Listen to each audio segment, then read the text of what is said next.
Welcome to the Humanizing Work Mailbag, where we answer questions from the Humanizing Work community. If you've got a question you've been pondering, email us at mailbag@humanizingwork.com and we'll see if we've got a good answer for you. Today's question comes up in nearly every workshop, coaching conversation, and engagement we have of any kind with leaders, managers, coaches, scrum masters. Really, everyone that's trying to improve anything encounters some resistance. And the question is usually framed something like, how do you overcome resistance to change? I don't think resistance to change exists.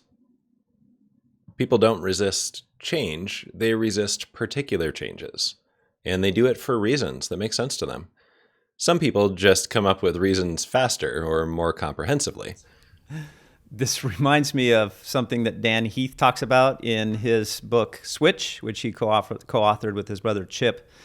And he says that when people don't like a change, they think of it as change. But when they do like a change, like I chose to buy the new phone or get a new car or to get married, they don't think of it as change, but as a choice. So for most of us, the word change has this negative association, and the word choice has a positive association. That reminds me of a thing I think about whenever I'm thinking about resistance to change, and ultimately what convinced me it didn't exist, which is you think about the person you know who is most resistant to change. I can think of family members and friends and pick out any one of them. And now imagine that person winning the lottery. They're going to change some things happily and readily. And that same person probably made all kinds of other changes, like upgraded their phone or got a new car or painted their kitchen. And so they change all the time. They just don't experience those things as change. So they're not resistant to change as change. There's something about some changes that's different from other changes. And so when we're feeling that resistance, sometimes it's helpful to shift our viewpoint from, here's another example of this thing that we call a truism, like everybody resists change or people resist change, to these people are resisting this proposed change. And then that can change our response, or to use the more positive language, that gives us new choices in how to respond. I found good insights about how to handle this from two sources. One, Coach Dale Emery, and another is Eli Goldratt, the creator of the Theory of Constraints. Dale has a great article we'll link to in the show notes called Resistance as a Resource. And he talks about how we can't make people do things, but we can sometimes change a point of view, theirs, ours, or both. And the way we get there is by treating resistance as a source of information. When somebody pushes back on our change, they're telling us something. In improv terms, they're offering us something. And we can take that offer or not. And it can be information about any number of things. They may be telling us something about history and context, like, oh, we tried that before, or oh, so-and-so is not going to like that. They may be telling us something about themselves, some fear or concern they have. They might be telling you something about you. Like maybe this kind of proposal can't come from somebody in your position. There's all sorts of things. The key point, though, is get curious about what is this resistance telling me?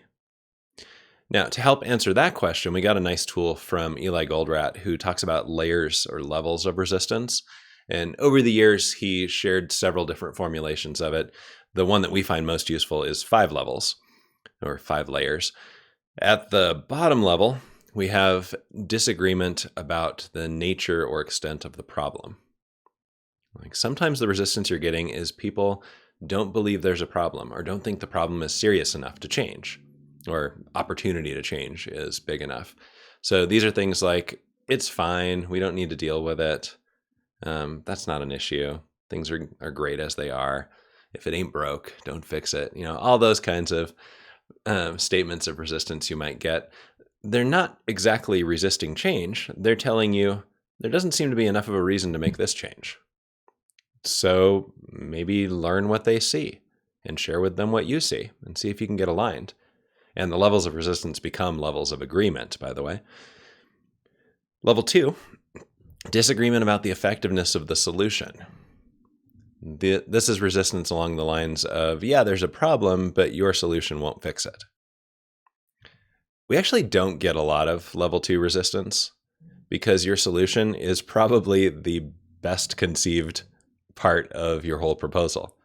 If the problem really exists, you probably did work out a way to solve the problem. More often, we get level 3 resistance, which is, it might work, but there are negative side effects. And I find the people in my life that I think of as most resistant to change are often people who are just really good at level 3. They can come up with all the things that will go wrong if we make this change. Like, sure, it'll work, but somebody will be upset and will run out of money and the company will go out of business. And what about this and what about that? I find it really useful to, once I know I've got somebody who's good at level 3, engage them early when I'm thinking about a proposal and ask them to help me brainstorm all the things that could go wrong, and then ask them to help me figure out ways to keep those things from going wrong. They're sharing those things, by the way, because they care. They want you collectively in some way to be successful. Otherwise, they would just silently sabotage your proposal. And they're sharing this to give you a chance to make it better. So you can accept that offer and engage them in making it better. So that's level 3. Level 4 is there are obstacles to implementation of the change. I like hearing level 4s because that means they're on board with making the change. But it's, well, we don't have budget for that, or we don't have time to make that kind of change. Those are probably the most common level 4s. And in those cases, they may be right, or you may need to learn something about where resources could come from to make the change. Or maybe you know and they don't. And so again, you can change a point of view and align around that. And then finally, level 5 is doubt about the collaboration of others. Level 5 resistance sounds like management won't let us do it. It's somebody outside the room. And there's really 2 claims built into a level 5 objection. The first claim is somebody outside the room won't be on board. And the second claim is we need them to. And we can test both of those. And we could go try to get them on board, go back down to level 1 and build up their agreement the whole way. Or we could say, do we really need them on board? Maybe we can run a safe experiment within our scope of control and build some credibility to then include them in a larger change. So that's levels 1 through 5: problem, solution, side effect, obstacles, others.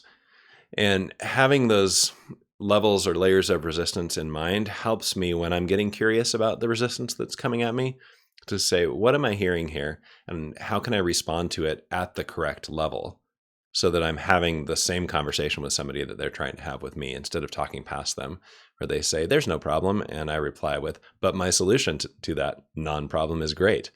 So I particularly like the idea of thinking of the levels as levels of alignment and making sure that I've done that in order, especially if it's kind of a more formal situation, like we're in a group considering a change and we want to make sure that we're aligned at each level before we move on. It's really easy to skip a level and start talking past each other. So that's one of my favorite parts of that model, is thinking of it not necessarily as levels of resistance, but potentially levels of alignment.